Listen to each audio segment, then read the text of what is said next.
Hi ladies, I'm Kayla. And I'm Kristen. And you're watching What's Her Angle? Here we specialize in having conversations that will elevate you spiritually and practically. So of course today guys, this is our first episode of What's Her Angle and we are so excited for everything that we have to come. Of course, if you guys are watching on Pageant Queen Pixie, make sure you guys check the description box down below to subscribe to What's Her Angle. That's where all of the full episodes are going to be from this point on. So make sure you guys check it out. If you guys are tuned in, make sure that you check the description box to follow us on Instagram and subscribe to this channel so you are always tuned in for the updates. So before we even let anybody know what was really going on, we asked you guys on our Instagram to contribute to our notes from her segment. We got a lot of great submissions and we chose the best ones that we feel could really, really reach a lot of people. So we're gonna go ahead and get right into it. For the first submission we're gonna get into, we had a gorgeous young lady talk about building confidence and wanting to start up her Instagram, but she was wondering, do I have enough money? Am I cute enough? Do I have the audience? How am I gonna be able to make this possible? So of course, you girls got to thinking, how do we build confidence? How do we get in the right energies so we could go after the things that we want? Exactly. And the reason why we thought that this was so important to talk about is because a lot of you, like us, are new entrepreneurs. We're getting into our career and we're just trying to do the damn thing. Basically, yes. We're trying to get into it. So basically, we love this submission and we want to talk to you guys about building your confidence, how you're able to use those skills and how you're able to implement those skills into your everyday life, not only into your career, but in your love life, your personal life, and your family life. So we want to get right into it. One of the things of how you're building your confidence is being able to own who you are. Yes. By owning who you are, you're able to understand what are your strengths, what are your weaknesses. And yes, everybody has a weakness, so don't fret if you feel like there is something that you can't offer. There's always things that you are uniquely able to give to someone else. Yeah, definitely. Especially in the world of influencing, like you'll be surprised when you just put your content out there, how many people have been waiting for someone like you to be telling your story. So don't worry about not being able to relate to people or feeling like they won't like my content. Somebody somewhere, all these people in the world, somebody somewhere is going to want to hear what you have to say. Exactly. And the way that you're able to do this is being able to emulate how you're going to bring your higher self. So if, for example, one thing that I would love to personally touch on is something that I've been able to personally gain is a new career. I'm 27 and I'm really owning my career, and what I was able to do is I was able to reach out to people who I thought was going to help me out. Yeah. And that is one thing that you should never be afraid of, is being able to reach out to friends, family, coaches, whatever. Anybody. Finding community. Exactly. Your communities are so important for you to gain insight and also tips. Like nothing is wrong with hitting up your girl and getting some information about what you should do. How does this sound? Like, should I go this way? Like, other people's insight is going to be so important to you because you're going to learn like what you can do that will help you evolve into the best person or in your career as possible. What we also got in this submission is that this lovely lady just was feeling like, they didn't have what it takes. And something that we need to make sure that we're doing whenever we're going after a new career, we're trying to try something different, we have to be careful about how we're talking to ourselves. So we have to say those affirmations. I'm powerful, I'm fabulous, I'm getting it together. Even if I don't have it together right now, I'm going to learn later down the line. Like, we can't feel like there isn't anybody that wants to hear what we have to say, and we can't beat down on ourselves. Also, in the world of influencing or in the world of just trying to do everything, you're going to have so many people that are against you, or so many people that are like, she thinks she all that. You're just going to have a lot of people, a lot of opposition. So out the gate, we have to come into the room with confidence. We have to come into the room like, I am ready for it. We have to come into the room like we already know we have it. And that's definitely something important. Like I was talking to Kayla before about job interviews. Like whenever we're trying to sell ourselves at a job interview, we have to let them know that we already have it together. So as an influencer, you have to walk into these spaces and just approach social media like, baby, y'all are here to watch me. Y'all are here to look at me and see what I have to say.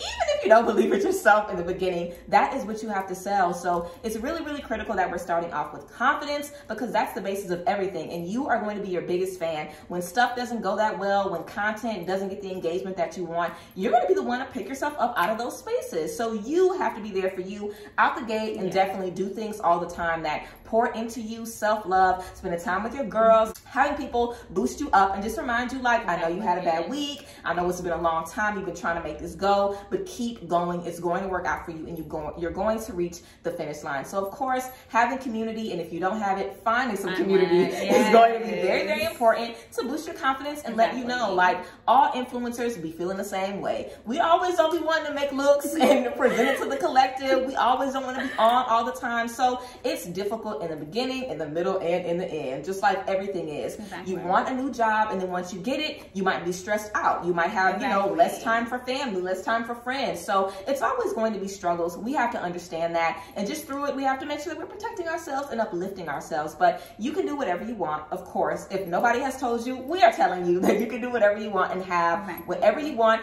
in career, however that may be. It's always for you. Whatever you want is literally yours already. Exactly. And just to piggyback off of Cree, basically, when you own yourself, you're embodying who you think you're going to be at your ultimate higher self. And when you're thinking about your higher self, like, who do you see yourself as? Are you sitting at the coffee table with your girlfriends in the middle of the day, and like you can have them to just come out when they need to and talk to them? Are you at a corporate level where you're a director, a manager, you're owning something where people are coming to you and asking you, I need help for this?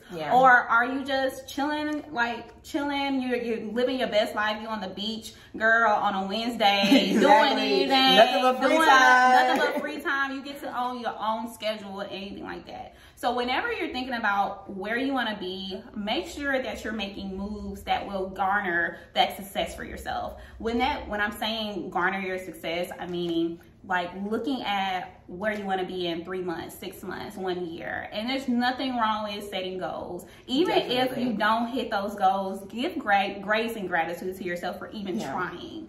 And when you're allowing yourself to give grace to yourself, then you're going to be more comfortable making mistakes. Because anytime that you're striving for success, you're going to have failures. They're just tests. They're only tests from the universe, basically saying, are you going to be prepared for anything that happens to you? Are you going to falter? Are you going to be able to handle this? And when you know that you're confidently being yourself in these spaces, you're going to be able to handle anything that happens to you and to be able to prepare yourself for whenever those successes come for you. Yes, definitely starting off with grace in the beginning so we can carry ourselves with that throughout the remainder of our career or whatever goals we're trying to accomplish. And of course, we have to make sure that we are prioritizing our self-care. And when we need a break, we need a time out, whenever we need some self-care, some self-love, we are making sure that we have it. We know that our girl, Megan Thee Stallion, just came back from a 2-month break, taking care of that mental health, having fun with her man, girl, not worried about no social media. Sometimes you need a social media break. So if you need one, make sure you get one. And we know our girl, Naomi Osaka, picked her mental health, taking some time for herself over participating in the French Open, which we know she would have won, would have stole the day like she always does. So sometimes we have to really step back from things that could launch us forward to take care of ourselves, because of course, grace always, we come first, and that is definitely how we're going to be able to keep moving forward. Right. And I definitely recommend doing a social media break, especially if you're feeling overwhelmed or if your energy is low. I mean, I personally did it. I did it for 4 months. Yes, 4 months, y'all. And I mean, I'm glad to be back. I'm glad to be able to socialize and see what's going on, and also just share what I've been working on. So I definitely love the idea of being able to use your mental space to prepare yourself forward and to also prepare yourself for whatever happens next. So social media breaks are fine. Just make sure that you're working on yourself when you're doing that. And then making sure that you're prepared to come back on here and absorb so much information that social media has.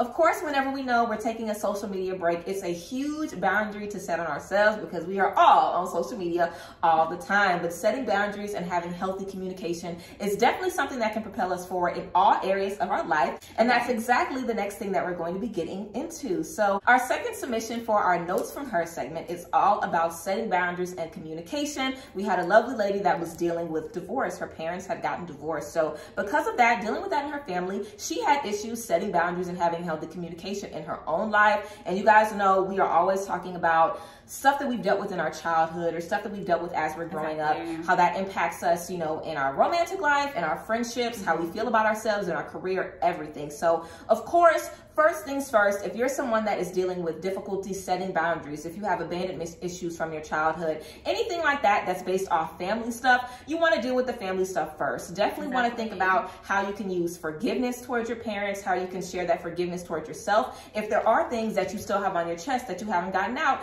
write those things down and journal about them. You have to get those energies out first and foremost. So the first thing is just releasing, you know, just being able to talk about how you're feeling, having a safe space where you're able to share those feelings. And from then you'll be able to realize me talking about my feelings is fine. Like, exactly. I communicated, I shared exactly how I was feeling with total transparency, and it was good, it was healthy, I feel lighter because of it. So that's just a small step that can go a really long way in getting healthy with communication. So definitely finding the things that are the hardest for you to talk about, finding the things that we couldn't just say when we were kids, finding the things that we couldn't find the words to say in the past, and giving ourselves that voice now, and allowing ourselves to express ourselves in any way in safe spaces. And even if you're not able to talk about it just yet, then you can do things like journaling, which is another way of communicating your feelings and expressing yourself. I definitely recommend that, just because journaling is a little bit of self-care. You're allowing yourself to be transparent, clear to yourself, and being able to use your words as they flow. What I would definitely recommend is not going back and editing what you're saying. So like, don't look at it and be like, oh my God, I can't believe I said that. Because those are your first impressions. Those are the things that you felt needed to be said at that point. And so journaling is an amazing way to transfer the energy that you have inside of you onto paper. I always say mind, pen to paper, and that is the perfect way to explain how you can use your mind, express it through your pen, and then it's right there on the paper. Period. So of course we know that communication and us speaking up for ourselves is the first key in getting the things that we need. So of course it's imperative that we are setting boundaries in friendships, romance, career, everywhere. We need to let it be known how we want to be treated, the things that we need, what we are expecting from the people that we're having relationships with. So communication is your power. Your voice really is your power. You have to be able to speak up for yourself and let it be clear the things that you want. And if you're not able to articulate those things, then we can't really be expecting to get them. So especially when we're in spaces when we have things that we dealt with in family, like we said, we had that lovely lady that was dealing with divorce. You know, those are a lot of things that we have to say, you know, up front. Maybe we felt like we didn't want them to get a divorce, so we didn't want to go live with this person and this person. We didn't want to split up our time between our two parents. Like, those things are valid. So of course, in those spaces, maybe we felt, I'm just a kid, my voice doesn't matter, it doesn't matter how I feel about this, but your voice is always valid. And in those spaces, we can definitely give ourselves that validation now about speaking up about the things that we want. And those kind of things from our past can definitely translate to us just dealing with anything in friendships, dealing with anything in relationships, because we want to keep everybody happy. We don't want any confrontation, because we might just not know how to communicate ourselves out of those situations. So the first step is just getting into it. Honestly, we have to be bold about the things that we want. And of course, we have to make sure that we are always in safe spaces, because our girls, our friends are going to know, I don't really know how to articulate this, but this is just what's coming to me right now. Our friends might have other ways that we might be able to communicate ourselves. So we really don't know until we try, honestly. So as long as we are in a safe space, communication definitely needs to be happening. And of course, we have minds, we have pen, and we have paper. Get it together. We definitely want to get in a space where we're able to put those energies out regardless. And something that I like to do too, to kind of voice my opinions and stuff, I do voice recordings on my phone. So I'll like record myself saying how I feel. If it's difficult for me to, you know, say it out loud, I'll just say it to myself. Not even to listen to it again, but just to say those things to myself. So I would definitely say, if it's difficult for you to set boundaries, write your boundaries down. Like, literally write down your manifestations. What do you want in friendship? What do you want in love? What do you want in career? Write down those boundaries and stick to those things. You wrote it down now, so you ain't gonna forget it. So write it down. You can put it on your wall if you want to, but just remember the boundaries that you have set for yourself. And so many times, especially in romantic relationships, the boundaries just go out the window, okay? We just let whatever happen for however long. A lot of us can be very sacrificial of our own needs and our own wants in relationships. And that is going to bring us into the last notes from her that we're going to be getting into. Right. So we had someone write in and basically say that they're in a relationship that they've been in for 2 years and they're just not happy. This person isn't respecting their beliefs. They feel like they've given up a lot of themselves for this person. I think this person even has a pet that they can't stand that they're dealing with anyway. So just being in a space in a relationship where you're just allowing things to happen and pile up to where it's kind of like now you're drowning. You don't know how I can get out of this. I think this person even said that they were in literally a different place and like a different state. And y'all know I've dealt with this before. Moving out of state with somebody and realizing this is not where I want to be. And sometimes those are difficult situations, but realistically, we put ourselves in those situations. We definitely have to take accountability. That's the first thing. Us sitting back and realizing, why have I let this happen to me? Right. Why have I put this person's need before my own? Why have I put their wants, their desires before my own? Why have I stayed quiet for so long? Like, what in my past has me thinking that this is okay, that this is acceptable, that I should be dealing with this? So of course we want to get in touch with ourselves in situations like that.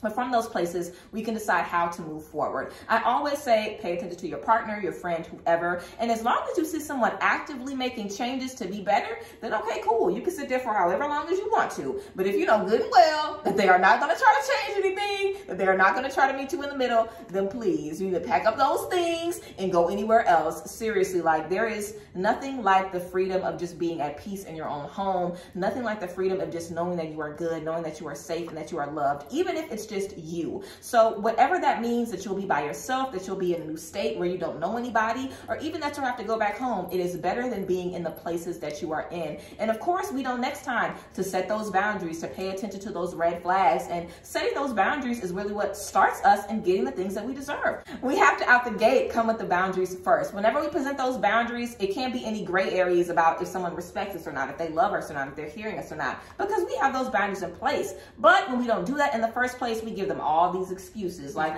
well, I didn't tell them this and maybe they don't know this, but this is definitely a learning experience. We've all been in spaces where we've just been places with people, friends, careers that haven't been serving us anything, but we just know we didn't need to be there. So it's about accountability, of course, and making sure that it doesn't happen again. And also not being afraid to start new, not being afraid to be like, I've been here for years, but oh well, I'm still young, I'm still fabulous. I don't care if you're 60, you are young and you're fabulous, okay? And you can always start over and get what you deserve at any point.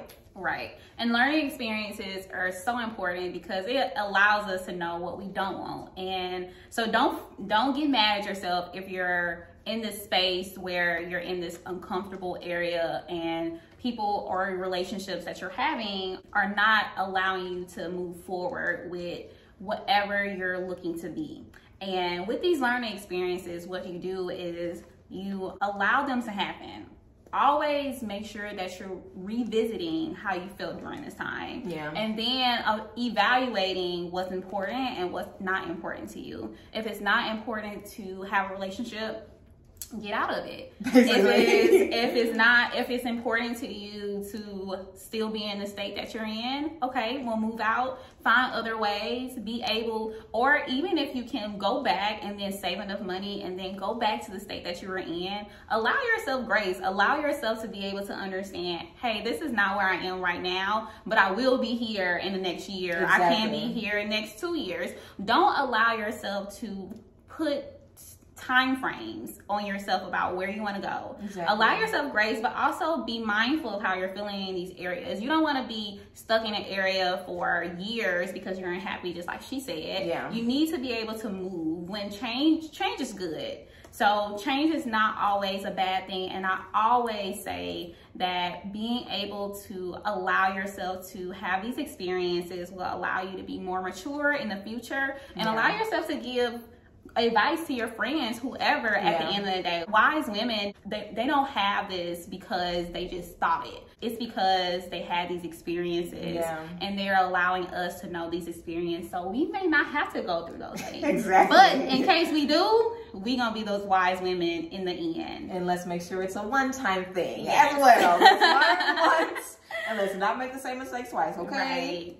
So some women that we've been able to see in beautiful, loving relationships are Cassie, Sierra, and those are just to name a few. I mean, when we look at Sierra and Cassie, we've seen their entire journey. Yeah. A lot of us are lucky to not be in the spotlight, so we're not always reminded about how our relationships have either pulled us back or moved us forward. But it is so important that we're allowing ourselves visibility for relationships that we can admire. I believe that Cassie and Sierra have loving relationships that everybody can look up to. Yeah. And I know that we always see people kind of hailing down on their relationships, but honestly, who don't want a relationship like them? Like everything, and this is social media, so we don't know everything, but as far as what looks goes, they have the perfect relationship. They are living it up, okay? Like, they are black, they're living, they have beautiful families, they are loving themselves and their partner. Like, they're like out loud. And I know that we always talk about having love out loud, but to be able to live into that and to actually have that and not just be talking about that on social media and stuff. Like today, for real? Exactly. Their relationships are admirable and godly, and we should all be looking forward to have a relationship and inspiring for ourselves. And of course, we both know Sierra and Cassie's story, okay? They have not always been with those good men. We have seen both of them be in spaces where they just didn't get what they needed. So seeing them choose themselves and then step in places with unconditional love, where they are literally living the lives of their dreams, it's like, okay, please sign me up. I'm ready to stop making these mistakes and get into whatever they are getting into. Exactly. And because we're talking about admirable women, we would love to introduce a new segment that we'll be having every month called Woman of the Month. And this is how we're going to be highlighting women that we admire and that we aspire to every day. So every month we are going to be taking submissions from you guys to see what women that you guys think should be nominated for our Woman of the Month. We're literally looking for any woman in any field that's inspiring, any woman that has her own business, that's in corporate America, that's a great mom, literally women that are just getting up out of the bed every day and doing it, because it's very difficult to do what we do and look good doing it. So of course, we're going to be highlighting a woman every single month and giving them a shout out, giving them a plug on all of their businesses, all of their tea, and just kind of letting you guys know how to get more acquainted with women. We are all about community here, so we want to let you guys know the women that inspire us so they can do the same thing for you. Right. And how you're able to do this is that you can nominate yourself or any woman that inspires you so they can inspire other people around this community of ours. So what you do is that you go on our Instagram, you check our highlights, and then you'll be able to see a tab where it's specifically saying that you can enter someone or yourself for this amazing opportunity and nomination. All right, ladies. So of course, thank you guys for tuning in for the first episode of What's Her Angle. I hope you guys loved it as much as we loved creating it for you guys. Of course, make sure you check the description box below to follow our personal Instagrams, and also follow What's Her Angle on Instagram. Subscribe to the YouTube channel so you don't miss out on anything, and please stay tuned. We have so much stuff coming up. Make sure that you guys submit to the notes from her. You could be featured in our next video, and of course, it's always anonymous, so feel free to share your tea with us. It is safe. We're so excited that you tuned in to this episode, and we love y'all, and we're so excited to hear from you about what your thoughts of this first episode and what you think that we should be talking about in other episodes as well. So love y'all. Kisses. We hope to see you guys soon. Bye, ladies.